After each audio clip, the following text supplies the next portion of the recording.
Diskusi kita ini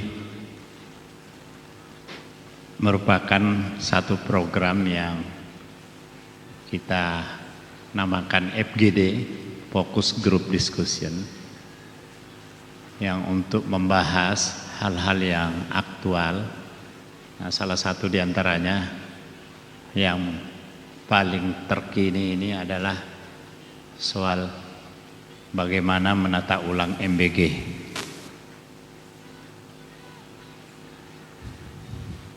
Penataan ini diperlukan sejak ketika terjadi pergantian pimpinan MBG ini, pimpinan BGN, maksud saya. Karena sebelumnya ketika begitu ketua MBG yang terpilih ini menjadi wakil ketua, kita melihat beliau banyak melakukan gebrakan-gebrakan di lapangan.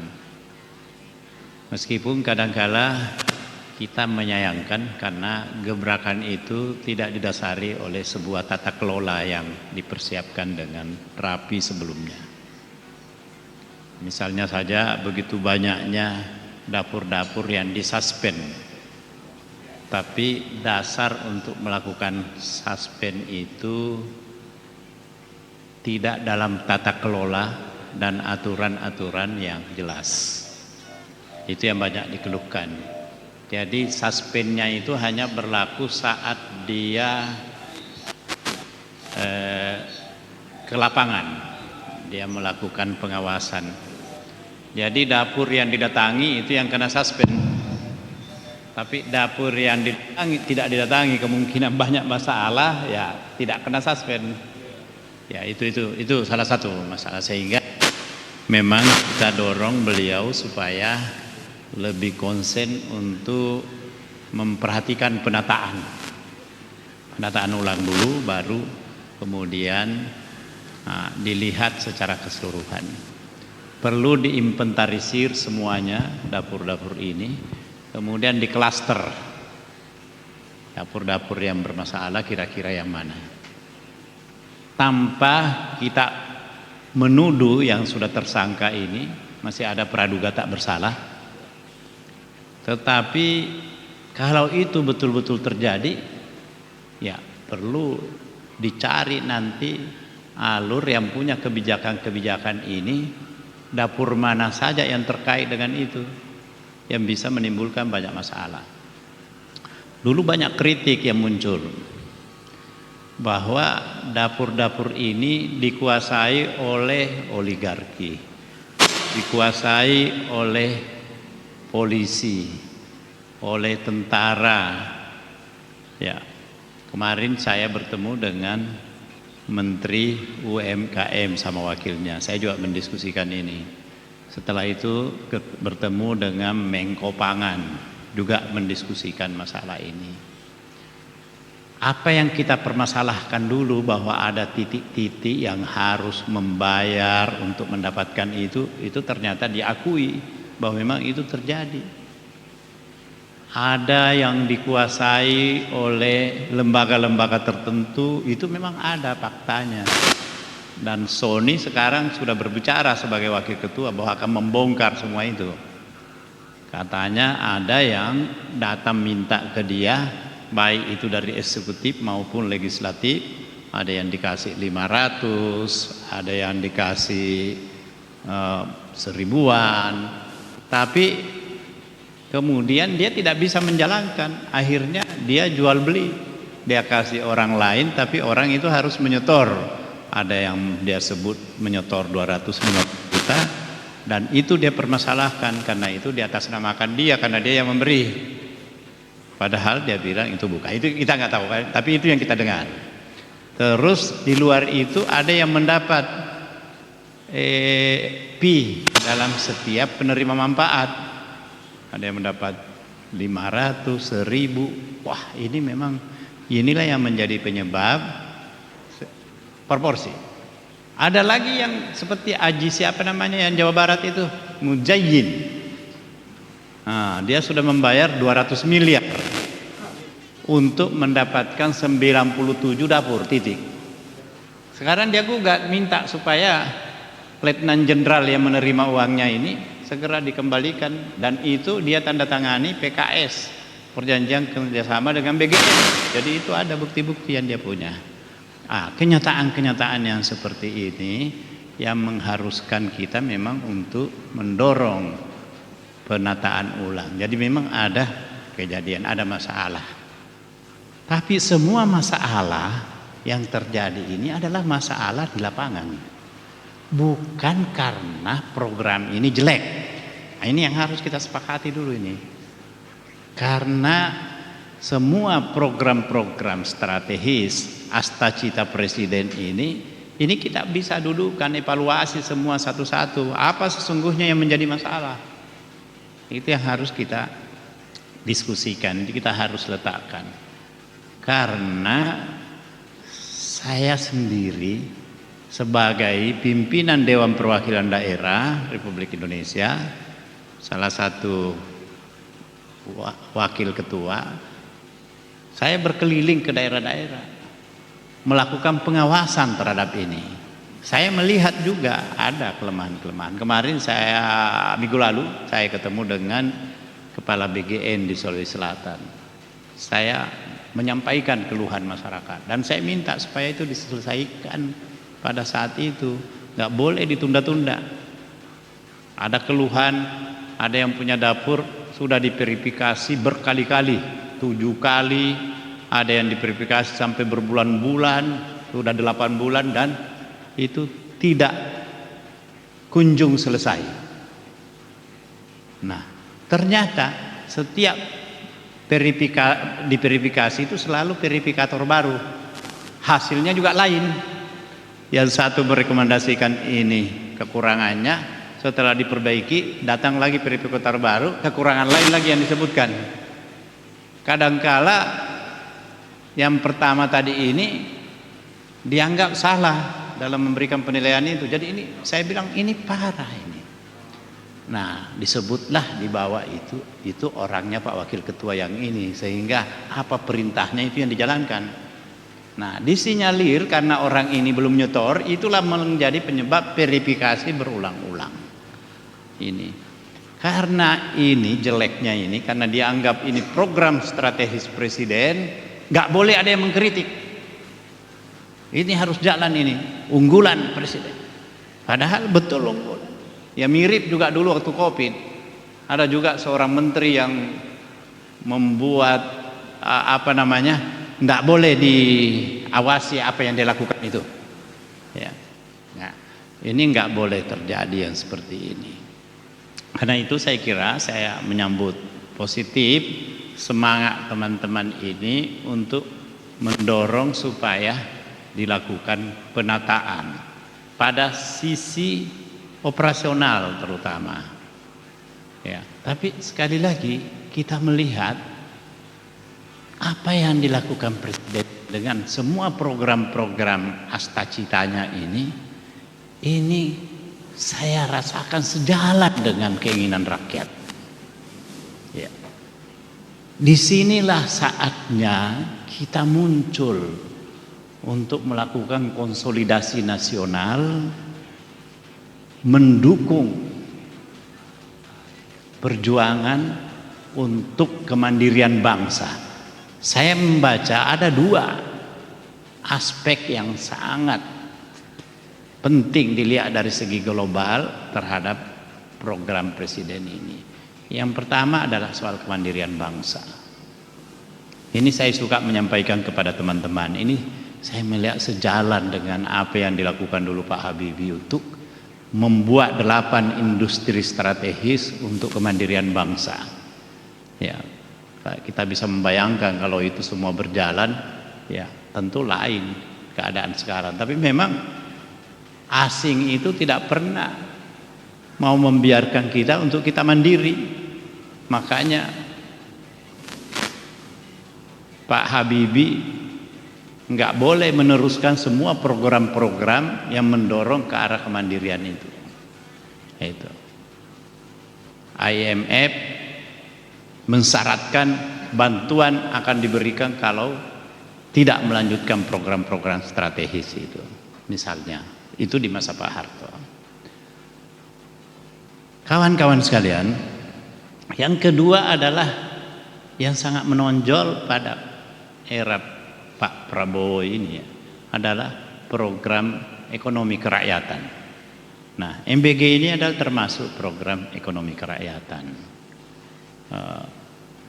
Koperasi Desa Merah Putih adalah program ekonomi kerakyatan. Kampung Nelayan adalah program ekonomi kerakyatan. Rumah subsidi adalah program ekonomi kerakyatan. Apalagi yang lain. Dan siapa yang seharusnya merasa terganggu dan akan mempersoalkan ini? Saya yakin ini bukan rakyat. Kalau ada yang mempersoalkan ini mungkin yang neolib barangkali.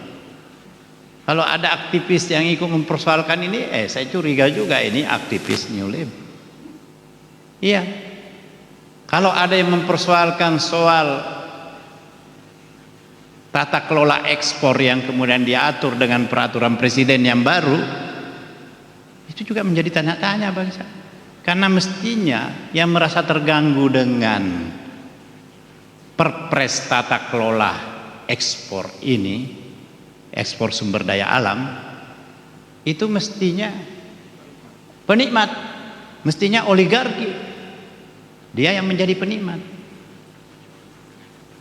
Dan kalau kita mempersoalkan harga saham yang turun, coba kita tanya, saham siapa? Saham penikmat.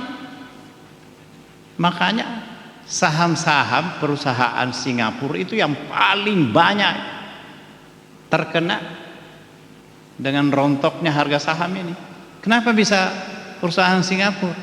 Karena yang banyak melakukan ekspor di Indonesia ini ternyata pemiliknya adalah dari Singapura, dari luar. Kalau ada dari Indonesia, itu dananya diparkir di Singapura yang banyak. Karena ternyata under invoice, kemudian transfer pricing, kemudian permainan volume ekspor, itu semua hasilnya diparkir di luar, tidak menjadi pajak buat kita. Karena itu kenapa Indonesia menjadi negara yang penerimaan negaranya itu sangat rendah persentasenya dari PDB. Kita itu hanya 11% dari PDB. Malaysia di atas itu 15, Filipina 15, Meksiko 25. Ya. Kalau kita bisa mendorong menjadi lebih tinggi 22%, artinya penerimaan negara kita ini naik 2 kali lipat. Ternyata Presiden menemukan data yang diberikan oleh PBB dan diakui oleh penerima negara ekspor ini. Misalnya ekspor timah, ekspor nikel, ekspor batu bara, itu semua ada permainan volume. Cina sendiri mengakui menerima ekspor nikel itu 10 juta ton. Tapi yang dicatat oleh bea cukai kita cuma 1 juta, berarti 9 jutanya kemana?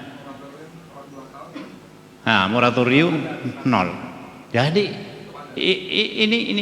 ini semua fakta-fakta yang seharusnya teman-teman ketahui bahwa seharusnya bukan rakyat kecil ini yang harus mempersoalkan ini. Jadi kalau kita lihat ada yang menyebut, kalau Munarman menyebut ini, ya ini sebenarnya Jokowi endgame yang dirugikan ini, karena perampasan sumber daya alam ini terjadi di 10 tahun terakhir ini. Dulu ada ketua PKH Luhut, tapi tidak terjadi seperti ketika Sapri Samsudin jadi ketua PKH. Kemarin yang terakhir yang kita saksikan ada 21 kontainer yang digagalkan ekspornya. Nah itu. Sebelumnya juga ada, bahkan sebelumnya dia membongkar di Morowali ada airport yang pesawat-pesawat asing bebas keluar masuk, tapi di situ tidak ada bea cukai. Jadi tidak ada bea cukai. Jadi apa yang dia bawa pergi tidak diketahui. Apa yang dibawa masuk juga tidak diketahui. Jadi itu fakta-fakta yang ada. Kemudian Sapri Samsudin terang-terangan bicara di kampus Unhas. Dia ajak mahasiswa lawan ini. Jadi ada musuh dalam selimut, dia bilang. Nah, ini kalau musuh dalam selimut, ahlinya ini Pak Edi Mulyadi. Dia sudah tahu, punya datanya ini. Jadi saya kira kesempatan ini bagi kita ini, kita konsolidasi untuk kita objektif aja, kita meletakkan memang sebenarnya apa sih yang terjadi ini. Kenapa sampai ada sekarang yang begitu bersemangat untuk melengsarkan Prabowo? Ya, nggak tahu Pak Edi datang nggak waktu saya diundang oleh jenderal-jenderal purnawirawan di Sentul? Ada kan? Saya bicara di sana, saya juga sampaikan itu. Apalagi kalau yang disasar cuman Prabowo. Saya sampaikan apa? Jenderal-jenderal purnawirawan ini sudah siap dipimpin oleh anak di bawah umur yang tidak punya gagasan apa-apa dan anak haram konstitusi. Nggak ada fotonya di sini.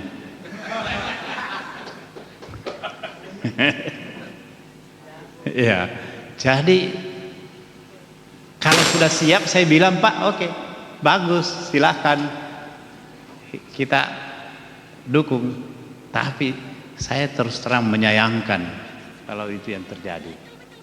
Ya, karena itu saya sampaikan, saya sebagai umat Islam saya terus terang merasa mendapat angin di bawah kepemimpinan Presiden Prabowo. Waktu dia menyampaikan pidato pelantikannya di MPR, saya ada di sana juga. Dia tegaskan di situ, saya akan mengantarkan Indonesia menjadi negeri baldatun thayyibatun wa rabbun ghafur. Pasti dia menyampaikan itu. Ya. Kalau dia menyampaikan itu, saya bilang saya yakin bapak-bapak jenderal purnawirawan ini akan gagal untuk mengajak umat Islam bersatu untuk menjatuhkan Prabowo. Nah, tapi kita ingin kembali ke yang ini, bahwa MBG ini multiple efeknya luar biasa. Kalau ada kelemahannya ada, karena itu mari kita perbaiki. Mari kita tata ulang. Ya.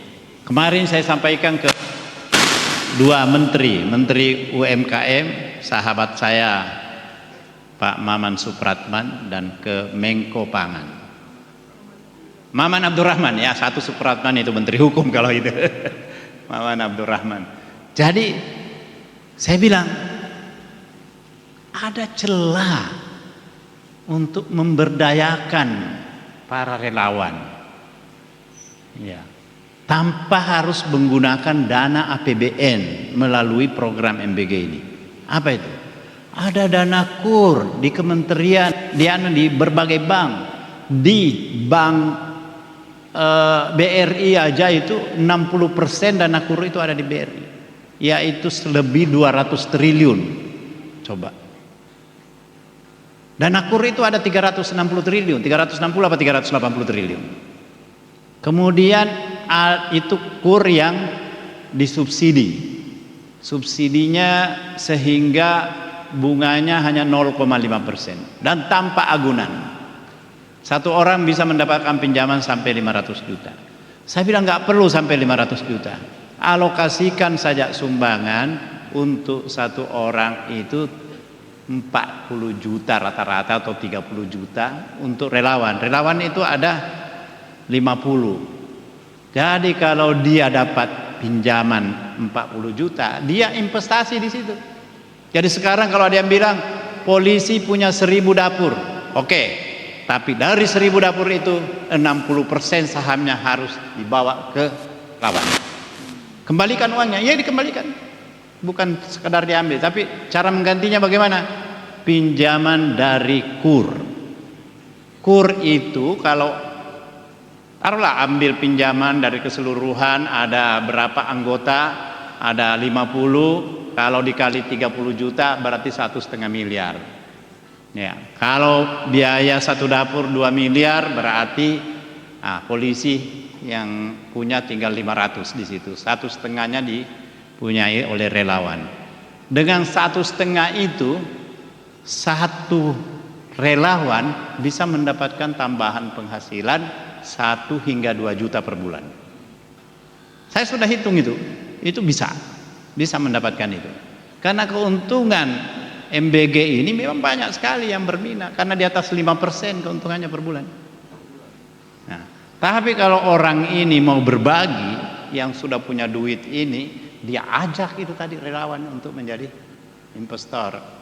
Kalau dia tidak mau berikan uangnya yang menjadi dasar investasinya, ya itu tadi, pinjam dari bank. Jangankan KUR, dari konvensional aja masuk.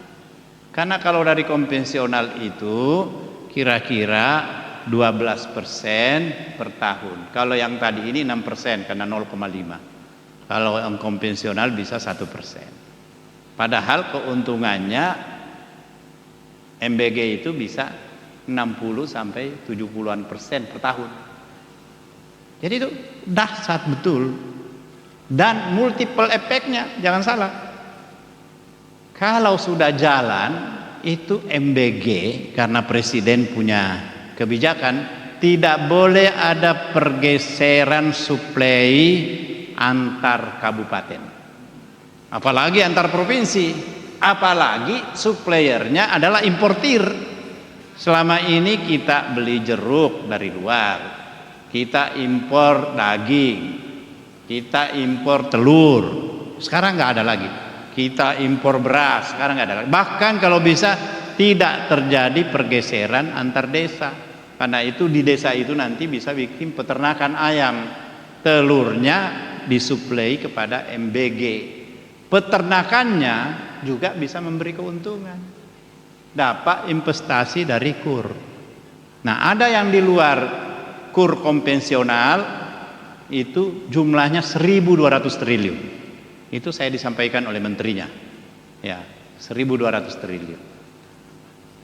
Jadi ini bisa dimaksimalkan, termasuk untuk membeli kapal-kapal nelayan yang nanti siap untuk mensuplai ikan. Jadi banyak buah-buahan, orang sudah bisa membuat perkebunan di sekitar itu, di desa. Saya tidak sekedar bicara, tapi saya memulai dengan membangun contoh. Membuat contoh.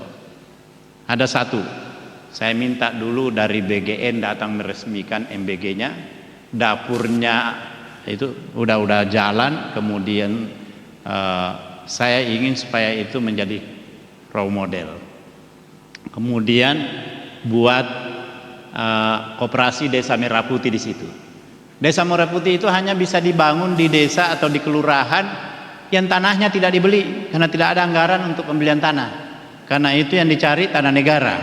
Kadangkala lapangan bola yang diambil sudutnya. Nah, waktu dia mau ambil sudutnya di kampung saya itu, saya nggak mau, saya jangan. Rakyat nanti marah itu. Lapangan sepak bola satu-satunya tempat di desa itu untuk berolahraga. Kamu potong lagi sebagian, dia nggak apa-apa, agak dikecilin sedikit lapangannya. Nggak boleh. Nah, sebenarnya ada dua, yang satunya sudah terlanjur dibikin. Karena itu desa tetangga saya juga di situ, Desa Bandale. Padahal saya punya pesantren di situ, saya suruh bikin di pesantren. Nah, ini juga pesantren yang satunya ini suruh bikin. Ya, sekarang dia sudah bikin.